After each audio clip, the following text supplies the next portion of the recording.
Bonjour à tous et bienvenue à l'Institut des Libertés pour un nouveau délit d'opinion. Lorsque nous enregistrons cette émission, nous sommes le 3 décembre 2024 et donc nous sommes en plein milieu d'une procédure potentielle de censure du gouvernement, puisque hier le gouvernement a mis en jeu sa responsabilité par le biais du 49.3. Donc le 49.3, l'article 49 alinéa 3 de la Constitution, on rappelle ce que c'est sur un budget, le vote d'une loi de finances de la sécurité sociale ou d'une loi de finances tout court, vous mettez votre responsabilité en jeu, c'est-à-dire que s'il n'y a pas plus de la moitié des votes la majorité absolue de l'Assemblée nationale, alors le budget, la loi sur le budget passe toute seule. Donc il n'y a pas tellement de loi, il n'y a pas de vote directement sur la loi de financement, mais comme le gouvernement n'est pas renversé, la loi passe automatiquement. Et là, ce serait la première fois qu'il y a vraiment une chance que le gouvernement saute. Depuis 1962. Depuis 1962, ça fait donc 62 ans qu'il n'y a pas eu de censure du gouvernement. D'ailleurs, pas que par 49.3, mais que ce soit d'une manière générale, il n'y a pas de censure par le biais de Et quand le gouvernement avait été censuré, De Gaulle avait dissous l'Assemblée immédiatement. Ouais. Il y avait eu des élections et il avait remporté des élections triomphalement. C'était les supporters de la 4ème République qui essayaient de se débarrasser de Gaulle en 62. Absolument. C'est-à-dire que c'était un peu la configuration inverse de ce qu'il y a aujourd'hui. Il y avait le président qui avait son Premier ministre, le Premier ministre qui avait son gouvernement, et le président était quand même largement plébiscité par le peuple. Et l'Assemblée n'était pas aussi... Voilà, tout à fait. Et d'ailleurs, derrière, donc, il a pu renommer Pompidou, et donc il y a eu un gouvernement Pompidou après un gouvernement Pompidou. Cette fois-ci, c'est assez différent. Il y a 53% des Français qui voudraient censurer le gouvernement. Donc c'est 53%. Que 53%. Alors après, je dis, c'est les chiffres d'il y a 5 jours, donc ça veut dire que la question elle a dû être posée il y a 10 jours. Depuis, c'est quand même en augmentation constante, donc je dis 53%, mais à l'heure actuelle, on est peut-être au-dessus de 60%. Et c'est surtout, c'est très disparate parce que les partisans, que ce soit de la République En Marche, des centristes ou des LR, ils sont pas tellement pour la censure du gouvernement, alors que c'est 67% des votants des électeurs du RN et 88% des électeurs du Nouveau Front Populaire. Donc là, on a vraiment toute l'opposition est très très favorable. Les électeurs de l'opposition, en tout cas, sont très favorables à une censure du gouvernement. Et alors, cette censure du gouvernement, est-ce que vous la souhaitez ? Est-ce que je la souhaite ?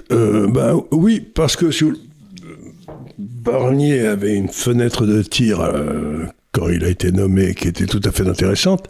Il aurait pu s'attaquer au vrai problème, c'est-à-dire les dépenses de l'État, et il a choisi de faire encore une fois du gloubi-boulga où on mélange les dépenses, les recettes, l'augmentation des dépenses, etc.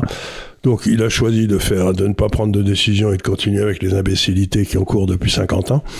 Donc il faut se débarrasser de Barnier, il a montré son incompétence, quoi. Oui. Peut-être un jour on aura un gars qui aura vraiment du courage, quoi. Oui, c'est ce que je pense aussi. Je n'arrive pas à comprendre, en fait, parce que Barnier lui-même est allé dire l'autre jour aux 20h de TF1 que maintenant nos taux d'intérêt de notre dette à 10 ans, donc c'est le taux de référence, était supérieur à ceux de la Grèce. Mais ça me paraît une très bonne idée parce que plus les taux d'intérêt monteront, plus ces imbéciles sont obligés de couper les dépenses. Oui. Donc moi je suis tout à fait partisan qu'ils montent un bon coup, oui, et qu'on liquide toute cette classe dépensière qui ne servait à rien, et qu'enfin on arrive à traiter le problème qui est la croissance des dépenses de l'État. Et tant que les taux d'intérêt ne seront pas arrivés à 10, je crois qu'ils n'arriveront pas à s'en occuper, quoi. Oui, ils sont tous tellement en train d'essayer de bosser en touche pour jamais faire de peine au peuple. Ouais.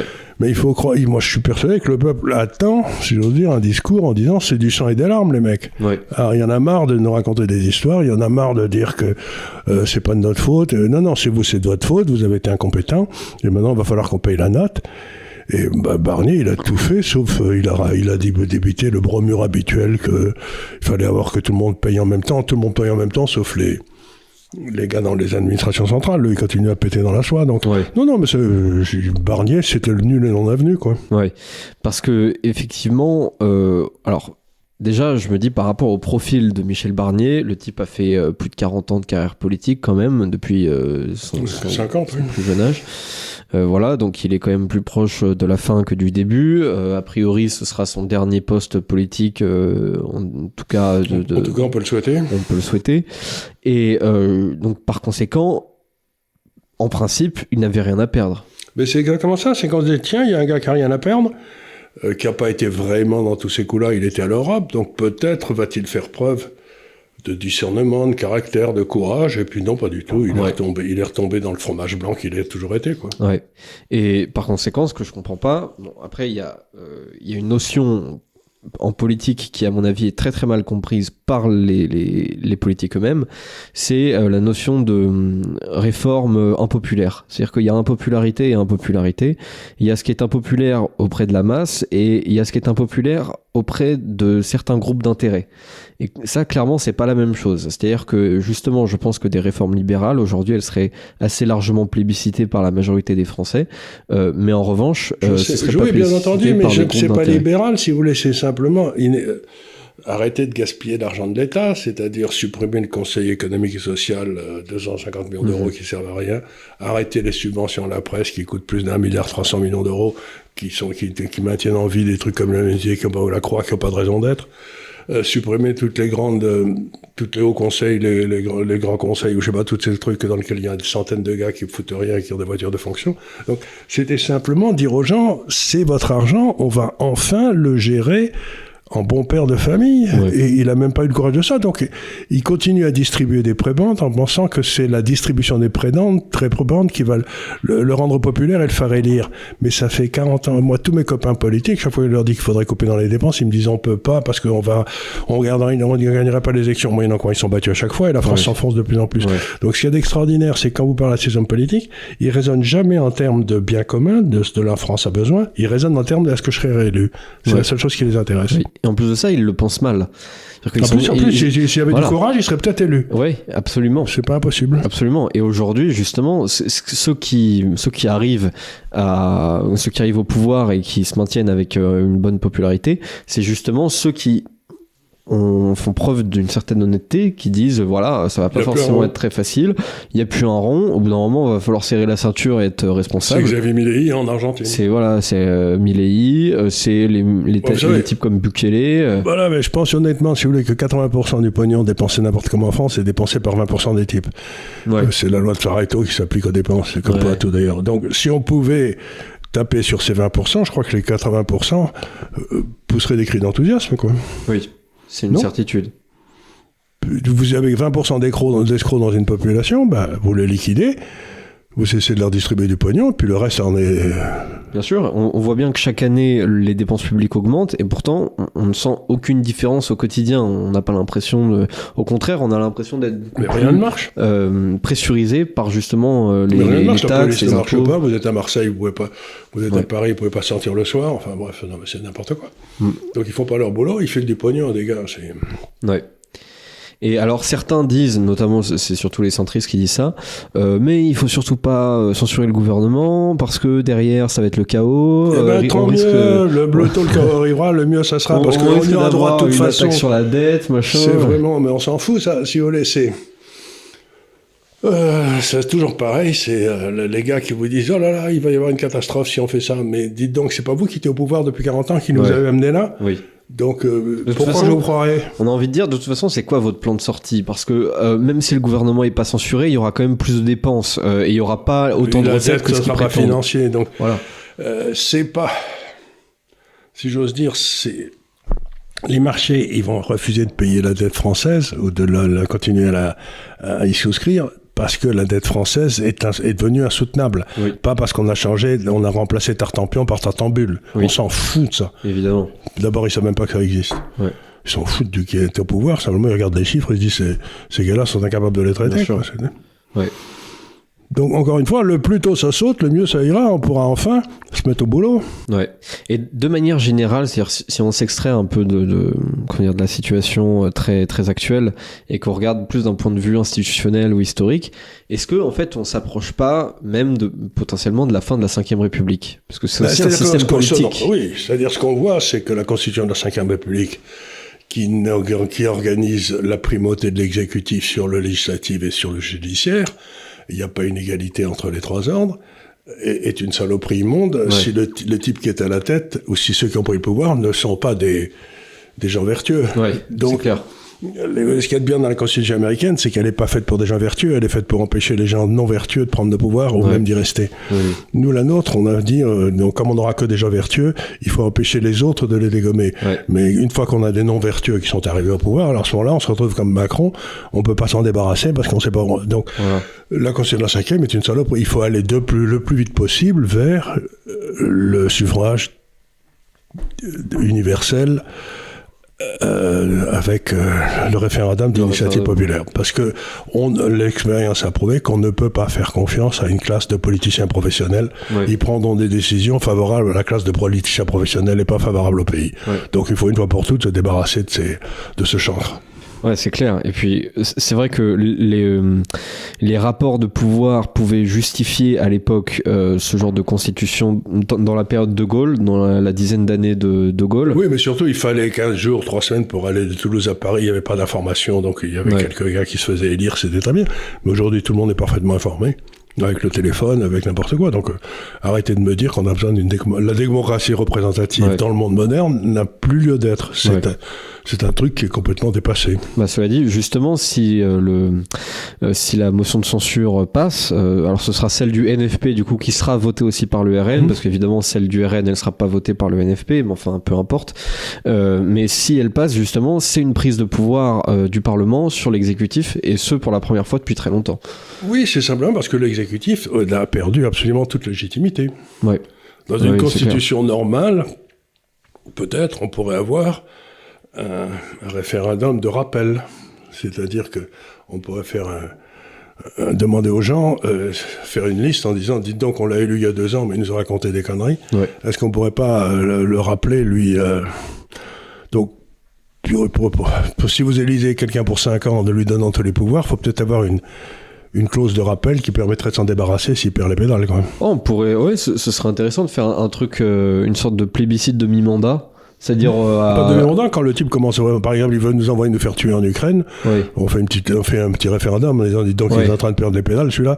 Non, on va pas, l'Ukraine, ça nous regarde pas. Encore une fois, ce serait d'initiative citoyenne avec une pétition. Se dire non, vous nous représentez plus, quoi. C'est un peu ce qui est en train de se passer en Angleterre avec. Oui, tout à fait. On en a 2,7 parlé. millions ou 3 millions, là, ça commence à. Là, ça vient de dépasser les 3 millions, justement. On en parlait la semaine dernière et on va faire la fin de l'émission sur, d'ailleurs, le discours de Keir Starmer. C'est assez intéressant d'ailleurs. Je regardais, c'était hier soir, c'était Philippe Fabry qui parlait de ça, parce que Philippe Fabry, lui, ça fait des années qu'il dit voilà, on va vers la fin de la 5e République, machin, et vers un régime probablement plus parlementarisé. Et il notait un truc assez intéressant, c'est l'évolution des termes des premiers ministres sous Macron. C'est-à-dire qu'au début, on avait donc Édouard Philippe, ça a duré 5 ans. Ensuite on a eu Jean Castex, ça a duré 2 ans. Ensuite on a eu Elisabeth Borne, ça a duré 1 an et demi. Ensuite on a eu Gabriel Attal, ça a duré 6 mois. Et là on a Barnier, donc si Barnier saute, ça aura fait 3 mois. Et donc derrière, on ne sait pas exactement ce qu'on aura. Peut-être qu'on aura un autre gouvernement qui passera encore moins de temps, qui tiendra peut-être 15 jours, 1 mois, quelque chose comme ça. Ça va être... Ce qui est certain, c'est que le 7 juillet, il s'arrête. Oui. Ça, c'est très probable. Parce que le 7 juillet, la Chambre, on recommence et on revote. Ouais, tout à fait. Et il y a beaucoup de gens aussi qui spéculent sur l'activation de l'article 16. Donc, c'est les pleins pouvoirs présidentiels. Oui, mais ça, c'est quand les intérêts supérieurs de la nation sont en danger. Oui. Je sais pas, mais imaginez que Macron... invoque l'article 16 et qu'ils s'en servent et que toute la France se met en grève en disant on veut pas, qu'est-ce qui se passe ? Justement, ce serait totalement une situation de quasiment révolutionnaire. C'est sûr, la gauche attend que ça, parce que ils vivraient dans une sorte de simili-dictature, donc eux, ils rêvent que de ça, de renverser un simili-dictateur. À mon avis, oui, il y aurait des gens dans la rue s'il y avait une activation de l'article 16. Et ça pourrait totalement être la fin du mandat d'Emmanuel Macron. Et il y a d'autres gens qui disent justement, si on est dans une impasse, pourquoi pas une démission du président, comme ça, pareil. Mais ça résout rien, puisque on va élire un gars. Puis ensuite, le gars, on l'aura pour 5 ans après. Ouais. Et puis ensuite, pendant les 6 premiers mois, il va rien pouvoir faire. Parce qu'il ne peut pas dissoudre la Chambre, tout à fait. Il ne peut pas dissoudre lui non plus. Donc alors, qu'est-ce qu'on fait ? On va se retrouver avec un type tout seul à l'Élysée qui attendra 6 mois. Oui. C'est-à-dire que justement, voilà, pendant s'il y a censure du gouvernement, on se retrouve pendant un peu plus de 6 mois, 7 mois, avec une situation de blocage. Mais après, est-ce que cette situation de blocage, c'est pas la meilleure chose qui puisse nous arriver à l'heure actuelle ? Pourquoi pas ? Parce que moi, franchement, je vois le projet de loi de finances. J'espère qu'on va pas le voter. Très franchement. D'abord, vous savez que c'était en Belgique il y a quelques années. Il y avait eu 2 ans et demi ou 3 ans. Il n'y avait pas eu de gouvernement. Ouais. Et ils ont pété la forme comme jamais, quoi. Ouais. La simple différence, c'est que les marchés attendent justement le projet de loi de finances, les marchés et puis l'Union européenne. Et donc, si on n'a pas de projet de loi de finances, alors je suis pas certain de ce qui va se passer. Certains disent, Marine Le Pen dit que de manière automatique, ce serait le projet de loi de finances du coup de l'année dernière qui passerait automatiquement. Donc, toutes les dépenses seraient reconduites à l'identique, oui. Sauf le service de la dette, puisque là, ça varie avec... Oui, forcément. Et puis, il y a tous les trucs d'indexation automatique pour les fonctionnaires, pour les retraités, pour tous ces gens. Donc, tout ça est passionnant, mais ça veut dire que, à l'évidence, on est en train d'arriver... C'est à partir de Mitterrand que tout a dérapé, que les retraites, tout ça, ça est devenu l'objet d'un débat politique. Donc ça fait 40 ans qu'on dérive dans tout ce qui est facile à faire, la démagogie la plus... on arrive, 1981, donc ça fait 42 ans. Ouais, c'est ça. 42 ans, on arrive à la fin de 42 ans de démagogie. Ouais. Et la note va être salée. Mais la façon dont on y arrive, on s'en fout. Ce qu'il y a de certain, c'est qu'on est en train d'y arriver. Oui. Et que quoi qu'on fasse, il n'y a rien à faire. Ouais. On va en rembasser plein la gueule. C'est ce que je me tiens à dire aux gens. Ouais. Donc, espérer qu'on va... Encore une minute, monsieur le bourreau. Qu'est-ce que vous voulez que ça me foute d'avoir la tête coupée aujourd'hui ou dans 1 heure ? Ouais. Pareil, j'ai la tête coupée, quoi, c'est tout. Cette pauvre Madame Dubarry qui demandait encore 5 minutes, monsieur le bourreau, quand elle était sur l'échafaud. C'est ce que vous dites toujours, vaut mieux une fin horrible qu'une horreur sans fin. Là, on est en train de vivre une horreur sans fin. On va avoir une fin horrible, et puis be done with it, comme on dit en anglais, puis quand ça fait qu'on parle d'autre chose, quoi. Et puis de toute façon, il faut un choc, mais vraiment violent. C'est pas ça, il faut que cette classe politique soit complètement... C'est-à-dire qu'elle puisse plus se représenter à rien, quoi. Ouais. Ah oui, il faut un discrédit à vie, quoi. À vie, quoi. C'est comme les gars qui avaient signé l'armistice, ou j'en sais rien, en 40, quoi. Bon, voilà. Parce que là, faut quand même se rappeler, on est déjà au bord de la faillite. Le Premier ministre lui-même le dit. Maintenant, tous les ministres le disent. Il y a 6 mois, on avait l'impression que ça allait encore. Dit. Fillon Premier ministre en 2008. Je suis Premier ministre, on était en faillite. Ouais. Bougez pas, c'était en 2003 ou 2004. Donc ça fait 20 ans. Ça fait 20 ans qu'on sait qu'il est en faillite. Fillon, c'était sous Sarkozy. Oui, Sarkozy, c'était à partir de quand ? 2007. 2007. Mais 2007. Oui, c'était 2007-2008 où il avait dit je suis à la tête d'un État en faillite. Et en plus, après, on a eu un sursis parce qu'il y avait les taux d'intérêt à zéro. À zéro, oui. Donc, qu'on aurait dû mettre à profit pour réduire les dépenses, mais qu'on n'a pas fait. Évidemment. Et du coup, aujourd'hui, on se retrouve avec toute cette masse de dettes, mais avec des taux d'intérêt bien supérieurs et qui ne cessent d'augmenter d'ailleurs, puisque forcément, on est de plus en plus insolvable. On se rapproche de 3. Oui. Enfin, je crois qu'on est à 3, alors que l'Allemagne est à 2. J'ai vu avec je suis le spread, non pas avec l'Allemagne, parce que tout le monde le regarde, donc il est manipulé. Je suis le spread France-Danemark. Ouais. Et là, on est déjà à 110 points.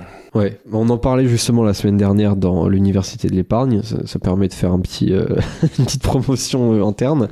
Et justement, pour faire encore plus le pont potentiellement avec l'Université de l'épargne, qu'est-ce qui se passerait d'un point de vue pratique si effectivement, là, la semaine prochaine, ou pas forcément la semaine prochaine, mais le mois prochain, il y avait justement une attaque sur la dette française, c'est-à-dire que les taux d'intérêt doublent, voire plus, et à ce moment-là, on se retrouve littéralement en impossibilité de rembourser ne serait-ce que les taux d'intérêt on pourra peut-être trouver une façon de rembourser les taux d'intérêt, mais ça veut dire qu'à ce moment-là, il faut couper massivement dans toutes les dépenses. Oui, c'est clair. C'est-à-dire, parce qu'en principe, les intérêts sur la dette, c'est ce que vous payez en premier. Oui.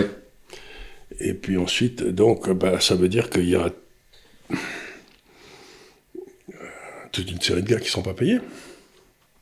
On ne pourra pas les payer. Mmh. Et ça veut dire quoi pour l'épargne des gens qui sont pleines Ils sont obligés de tirer sur leur épargne, ouais. Parce qu'ils n'auront pas reçu leur salaire. Vous savez, c'est ma boîte à chaussures, ça. Oui, bien sûr. Donc, oui, si vous ne recevez pas votre chèque. Et pour ceux qui ont des obligations d'État français dans leur... Là, en principe, ils seront payés, mais ils auront leur coupon qui sera payé. Mais s'il faut rembourser le principal, ça, ils peuvent toujours se brosser. Donc, je dirais à ce moment-là, vous n'auriez pas dû en acheter. Ouais. Alors malheureusement, parfois, surtout dans tout ce qui est assurance vie, on choisit pas forcément. On fait un contrat avec sa banque et puis bon, je vous invite à regarder, ne serait-ce que par curiosité, les trucs qu'on peut mettre dans son assurance vie en Suisse ou au Luxembourg, par exemple, ou même dans d'autres pays normaux, et ce qu'on peut mettre en France. La disponibilité en France de ce qu'on peut mettre dans son assurance vie est vraiment très très très très limitée, très très alarmante. Et justement, c'est aussi à tout un tas de gens comme ça qui ont envie de protéger leur épargne que on s'adresse avec l'université de l'épargne. On leur a donné un conseil depuis longtemps, avant même qu'elle existe, c'était de ne rien avoir à faire avec l'État français. Oui, donc, ça fait longtemps. Ça fait longtemps. Donc si vous voulez, par exemple, Air Liquide vient de faire une distribution gratuite avec une augmentation de 10% du dividende pour les gens qui s'inscrivaient directement chez eux. Donc Air Liquide vous traitera bien, l'État français vous traitera mal. Donc. Ouais, ça c'est clair. Donc, vous savez qui donne à l'État prête à rire, hein, c'est qu'on est... si j'achetais une obligation d'État français en 1914... vous perdez en 1930, vous avez perdu 97% de votre pouvoir d'achat. Ouais, c'est pas un très bon investissement, ça. Ben, vous savez, quand les pays, ce que j'ai souvent dit, tous les 100 ans à peu près, il y a une crise, 70 ans de calme et puis 30 ans de merdier, donc. Et dans les 30 ans de merdier, il y a toujours 1, 2 ou 3 grandes monnaies qui disparaissent avec leur marché obligataire. Parce qu'on a émis trop de dettes, le système ne peut pas supporter la capitalisation des taux d'intérêt, donc pouf. Donc dans ces périodes de chaos, il vaut beaucoup mieux avoir de la propriété que des contrats. Oui. Et donc, il me semble que tout semble indiquer que la prochaine monnaie qui va sauter, ça va être l'euro, quoi. Ouais. Et donc avoir des trucs en euros, il faut déjà être un peu spécial, quoi. En 1797, c'était le franc français qui a sauté. En 1910 ou quelque chose comme ça, 15-20, ça a été le rouble, la monnaie allemande, la monnaie autrichienne, qui étaient des grandes monnaies, hein, qui ont sauté, qui ont disparu complètement. Mais déjà, vous avez le rouble soviétique qui a disparu. Et l'autre création qui n'a pas lieu d'être, c'est l'euro. Donc... ça va disparaître aussi. Donc, le problème de la dette, c'est qu'à partir d'un certain moment, les taux d'intérêt se capitalisent beaucoup plus vite que la richesse créée. Ouais. Et à ce moment-là, la seule solution, c'est que la monnaie disparaisse. Quoi. Ouais. Et on y est. Ouais. Et pour faire pareil, le parallèle sur l'euro, alors il y a l'AfD qui a relativement peu de chances d'arriver au pouvoir en Allemagne. Mais qui dit si j'y arrive, je sors de l'Europe. Là, ce serait la fin littéralement de l'Union européenne. Tout de suite. Dès qu'un pays sort de l'euro, il sort de l'Union européenne ipso facto. Ouais. C'est ce qu'ils ont mis. Ils ont mis dans le prospectus. Donc si la France décidait de sortir de l'euro, ça veut dire qu'ils sortent de l'Europe. Ouais. Ils n'ont pas le choix. Ouais. Plutôt, dès qu'un pays le fait, ça va se détricoter à toute allure. Ouais. Donc, Madame van der Leyen, tous ces gens-là pourront enfin passer devant les tribunaux. Oui, mais là, vu à quel point on s'enfonce dans votre pays, est-ce qu'on n'a pas plus de chances de se faire sortir de l'euro que de sortir de l'euro ? On s'en fout qu'on soit sorti de la dès qu'on sort de l'euro. Ah oui, bien sûr. On s'en fout. Qui nous sort de l'euro, qu'on soit sorti, qu'on y reste. Si vous pouvez imaginer qu'il peut exister une monnaie européenne sans qu'il y ait la France dedans, bonne chance. Hein. Oui, parce que je suis pas sûr que les Allemands ou même d'autres qui essayent de faire un peu plus attention maintenant, l'Italie, éventuellement même l'Espagne, enfin d'autres pays normaux, je suis pas sûr qu'ils aient très envie de partager encore pour très longtemps leur union monétaire avec nous, quoi. Non seulement avec nous, mais avec l'Allemagne, avec des gens qui connaissent pas là-bas dans l'Europe de l'Est, ils savent pas qui c'est, donc tout ça c'est une histoire de fou, quoi. Ouais. La monnaie, c'est l'expression d'un peuple. Et de manière très générale, c'est très théorique, mais comment on garde la valeur d'une monnaie ? Il faut simplement que les taux d'intérêt, d'abord, faisant confier...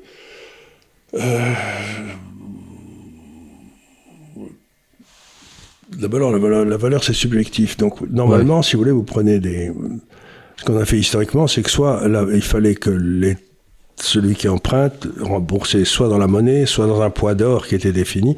C'est-à-dire qu'on ne pouvait pas créer de la monnaie, sinon l'or passait au travers du toit. Donc pendant longtemps, il y a eu le Gold Exchange Standard, qui était une façon de garder la valeur de la monnaie. Puis on s'en est affranchi. Et maintenant, si vous voulez, la façon d'avoir une monnaie solide, c'est d'avoir pas de déficit budgétaire. Foutre la paix aux gens, c'est la Suisse, quoi. Ouais. Et à ce moment-là, les gens veulent de votre monnaie simplement parce que s'ils ont cette monnaie, ils pourront aller vivre dans ce pays qui est à peu près raisonnable. Mais ce qu'il y a de certain, c'est que il y a deux écueils dans la monnaie. Si vous privatisez la monnaie comme on a essayé de le faire au début de ce siècle aux États-Unis ou en Europe, on crée des espèces une concurrence entre monnaies ou j'en sais rien. À ce moment-là, il n'y a pas de gain de productivité. Si vous faites une concurrence dans la monnaie, est-ce que il y a plusieurs banques qui se font de concurrence, donc automatiquement ça saute. C'est la privatisation de la monnaie, mais l'écueil inverse, c'est la nationalisation de la monnaie où vous servez de la banque centrale pour financer vos dépenses. Ouais. Donc il faut que la monnaie, c'est un bien commun, elle soit gérée par une espèce d'institution au milieu qui soit un peu comme une espèce de cour suprême, comme l'était la Bundesbank. Le Conseil était complètement indépendant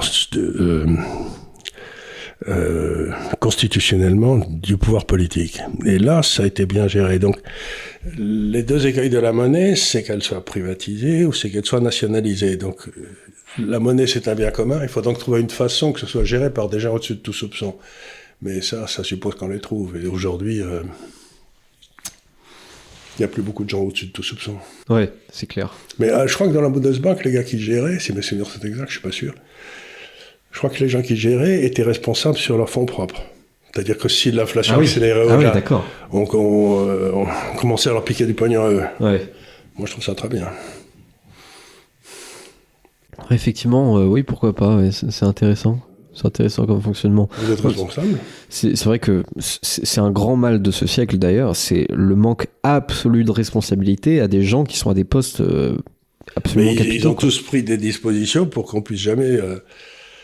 C'était le cri de guerre des années Mitterrand, c'était responsable mais non coupable.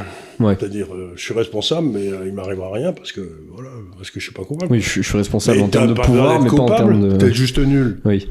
Donc on te vire. Ah mais non, c'est pas le droit. Voilà, c'est Fabius, quoi, qui termine au Conseil constitutionnel comme président, alors qu'il aurait dû terminer en prison au déjà. Conseil d'État et à la retraite et quelque part sur la Côte d'Azur, et puis comme ça il nous emmerderait pas. Oui, il aurait même dû faire quelques années en prison d'ailleurs.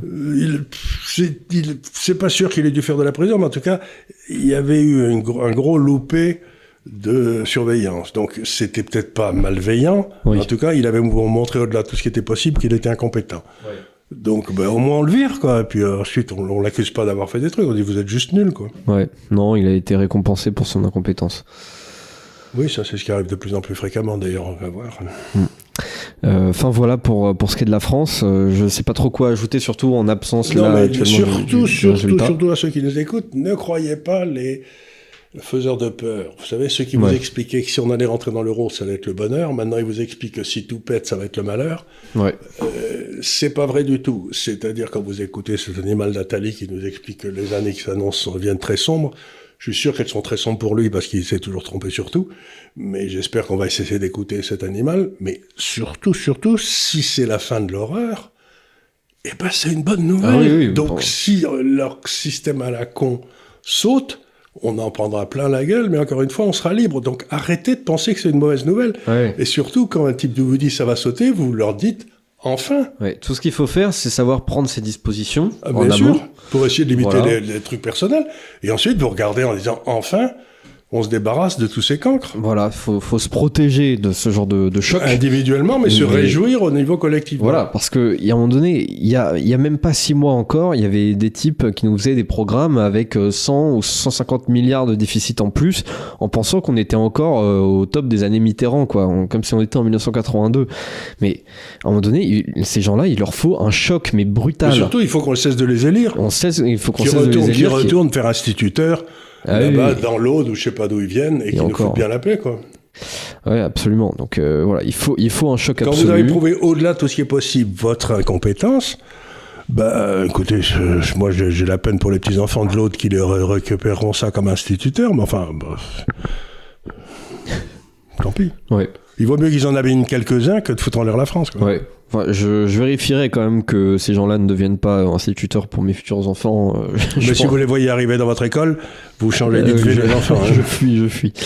Voilà, donc voilà pour la France. Je voudrais ensuite parler d'un discours qui m'a paru assez important. Donc la semaine dernière, nous parlions de la Grande-Bretagne. Qui est en train de rentrer dans une espèce de...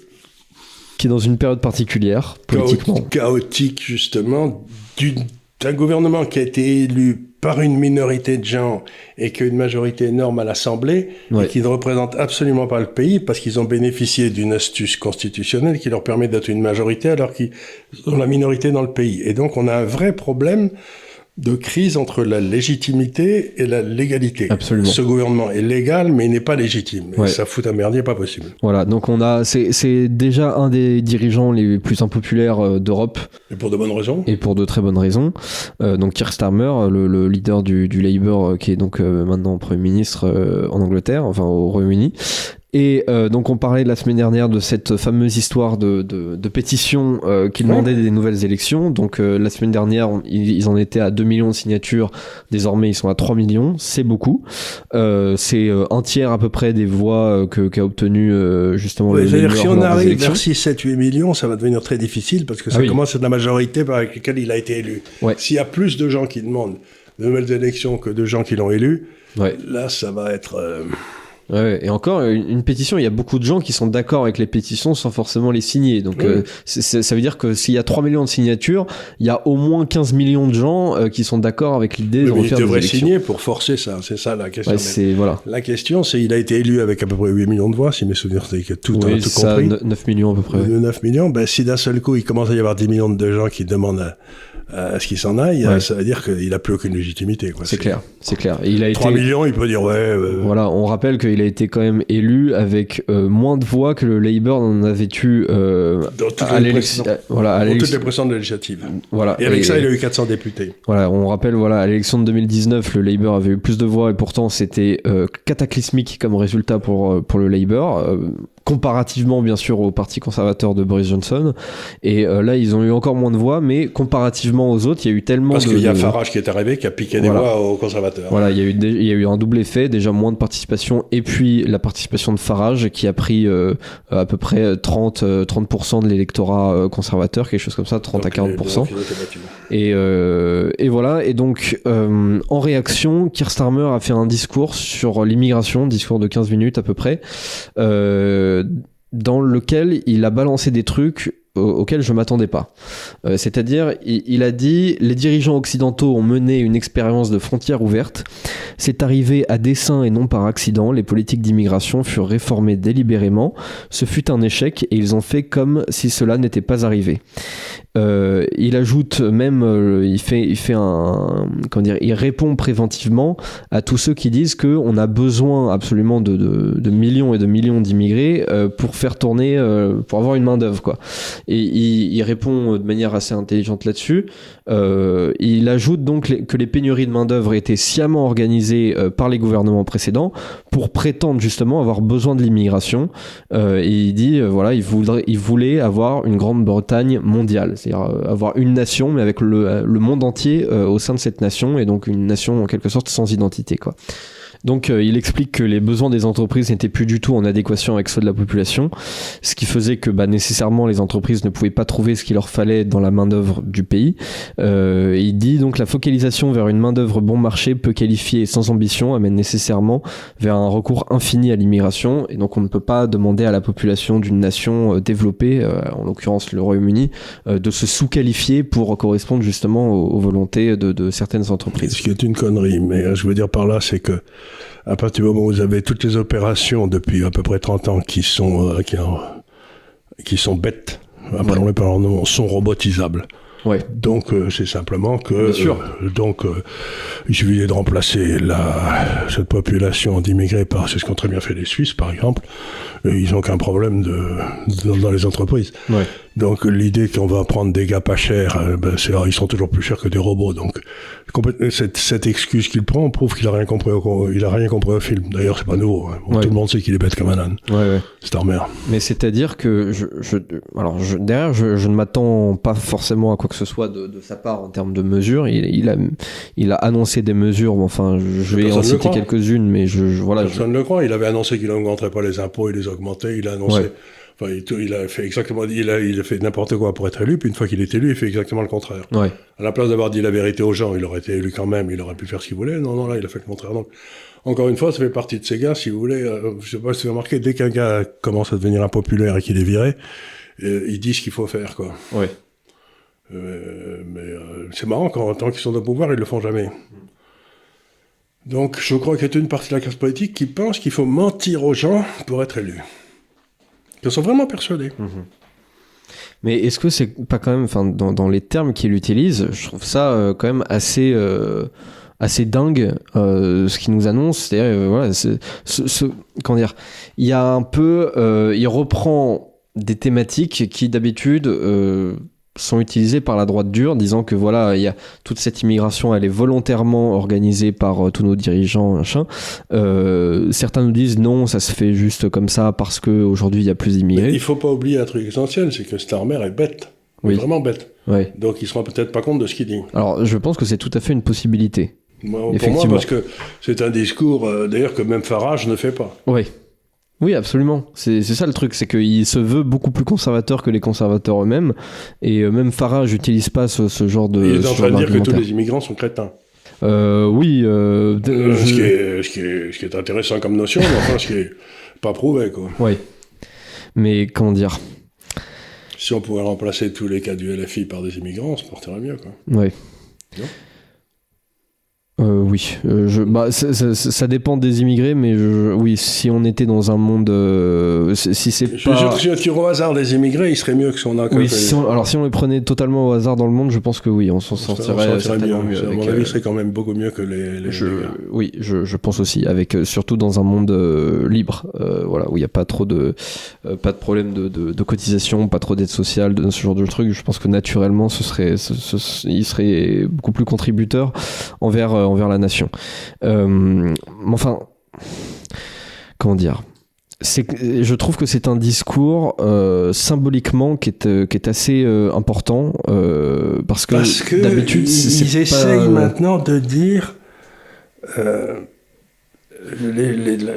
certains partis de gauche comme en Allemagne ou n'importe quoi maintenant il y a des partis de gauche en Allemagne qui a été créés. Ouais. Qui sont de gauche et contre l'immigration. Donc, oui, c'est le BSW. Donc, on commence à voir. L'habitude d'être contre l'immigration, c'était de droite. Oui. Mais maintenant, il y a tous les gars qui vivent dans certains quartiers avec ces gars-là qui disent non, mais moi je suis de gauche, mais je suis contre l'immigration. Donc, l'immigration devient un sujet difficile parce que quand vous en parlez, vous savez plus si c'est un mec de droite ou un mec de gauche à qui vous parlez, quoi. Ouais. C'est-à-dire qu'on a l'impression que automatiquement, même si vous êtes à l'origine plutôt de gauche, c'est-à-dire avec une fibre sociale, machin, si vous commencez à être contre l'immigration, directement vous êtes catalogué à droite, voire à l'extrême droite, directement. Et d'ailleurs, en vrai, en termes de politique générale, si on prend les standards des années 90, 2000 ou même 80-70, le RN est un parti de gauche si on enlève la partie sur l'immigration, clairement. Oui, le RN, il est un parti, qui a beaucoup de mal à avoir des idées cohérentes. les unes avec les autres. Ouais. Ils ont pris des trucs sur les étagères, mais je suis pas sûr qu'ils se rendent compte qu'on peut pas faire une soupe avec, quoi. Oui, il y a des trucs qui se contredisent, tout à fait. C'est un peu gênant. C'est sûr. On peut pas trop leur en demander. Hein. Ouais. Le gros problème effectivement avec le RN, c'est que il y a une différence entre les intentions et derrière les actes qu'ils veulent vraiment mettre en place. C'est-à-dire que il faut d'abord, si vous voulez, ce que je me tue à dire aux gens, c'est que si vous devez gouverner, si vous devez faire une activité de gestion, quelle qu'elle soit, etc., la première chose que vous devez faire, c'est faire un diagnostic. Vous dites, qu'est-ce que j'ai, quelle est la situation aujourd'hui ? Ouais. Et le problème, c'est que le RN n'a pas la capacité à faire un diagnostic de la réalité qui tienne debout. Donc, ils vont prendre des décisions en fonction de préjugés qu'ils ont eux. Et donc, c'est-à-dire qu'il n'y a pas de différence entre eux et les communistes et les socialistes qui aussi prennent des décisions sur les... c'est très bien de dire que l'égalité c'est bien, l'inégalité c'est mal, mais en fait, comme 80% de la richesse est créée par 20% des mecs, si vous empêchez les 20% de gagner de l'argent, ils vont se barrer et tout le monde sera pauvre. Ouais.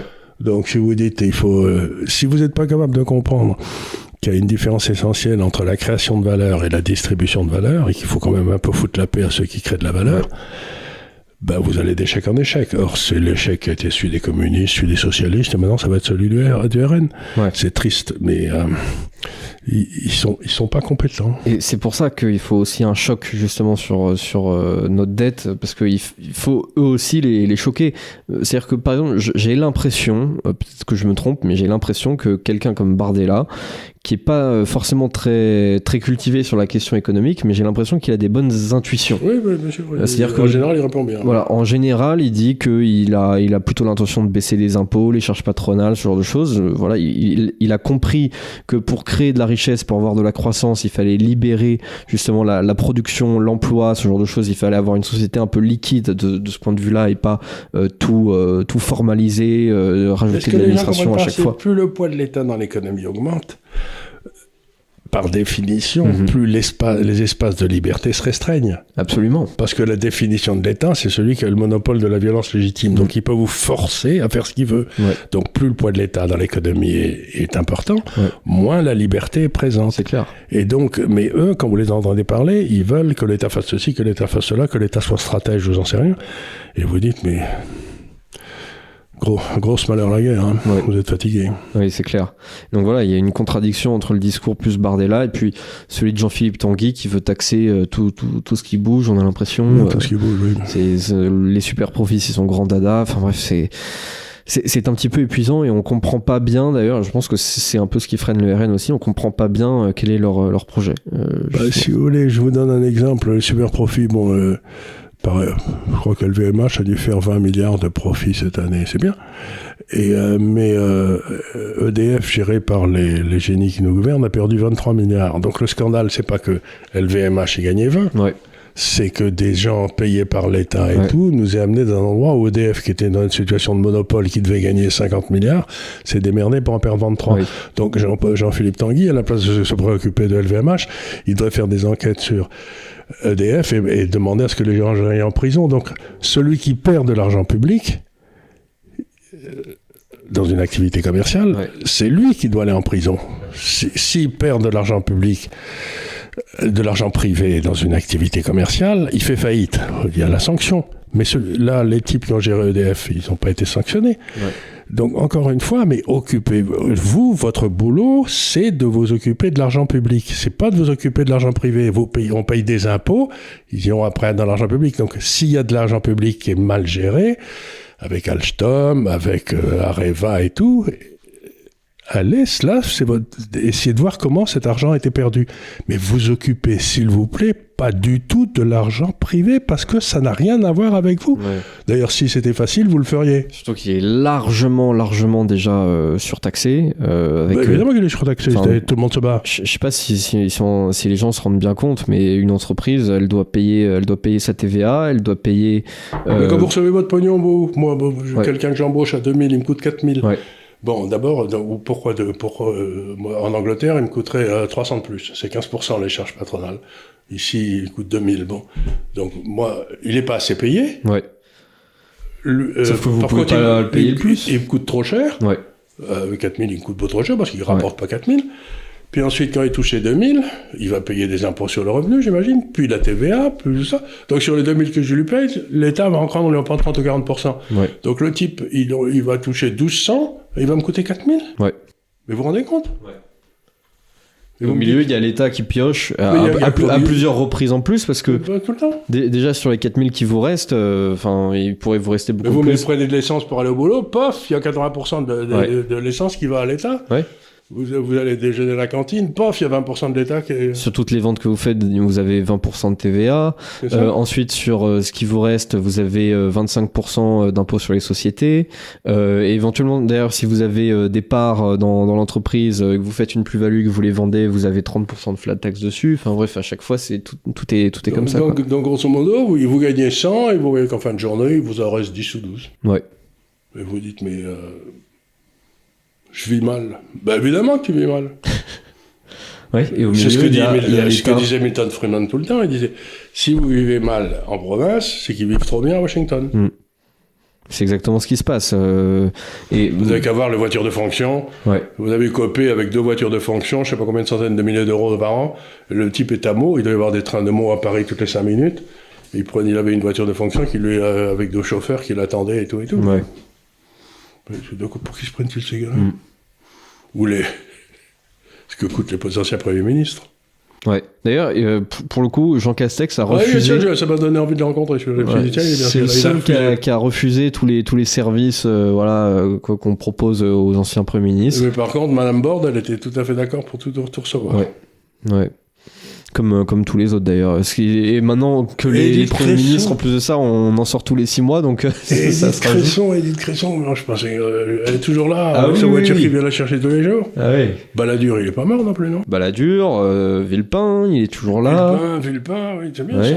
Jospin, il est pas encore mort, Jospin. Non, Jospin, je l'ai vu récemment, non, il vit à l'île de Ré, donc ils sont tous là, ils ont été Premier ministre il y a 30 ans, ils continuent à avoir voiture de fonction. Voilà, ça aussi. Gratuit dans le train et dans l'avion, enfin bref. Donc, c'est pas difficile, c'est pas qu'il n'y a pas assez d'argent, c'est que l'État nous en bouffe trop. Oui. Donc, la seule solution, c'est que il faut faire comme dans ce que réclamait Locke, les dépenses de l'État soient votées par les citoyens, et comme aujourd'hui on a des vendus qui sont au Parlement, il faut que les dépenses de l'État soient maintenant soumises au référendum. Est-ce que vous êtes d'accord pour qu'on augmente le Parlement de 12% cette année, alors que je crois que les citoyens voteraient non? Ouais. On va peut-être le diminuer. Ouais. Et puis peut-être aussi empêcher les parlementaires d'être rémunérés si on est en déficit. Oui, ça c'est une idée de Milton Friedman, non, de Warren Buffett.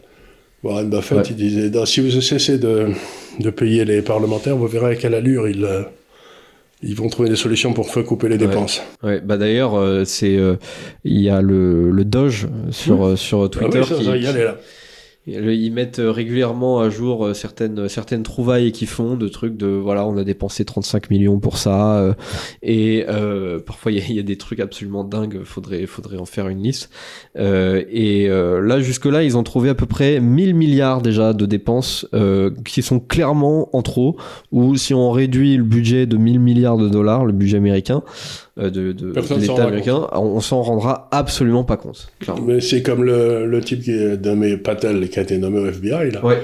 Il y a 7500 cadres du FBI qui sont à Washington. Et il dit, mais qu'est-ce qu'ils foutent à Washington? Ils devraient être en province en train de courir derrière les voleurs. Ouais. Donc il va fermer le centre du FBI à Washington.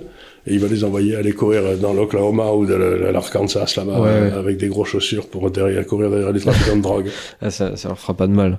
En plus de ça, c'est vrai que au moins Paris a le mérite d'être une véritable ville. Au moins, il se passe des choses à Paris. Alors, il y a le gouvernement... Mais 7500 personnes, ça veut dire qu'ils pouvaient comploter avec tous les autres ministères. Ouais, c'est clair. C'est clair.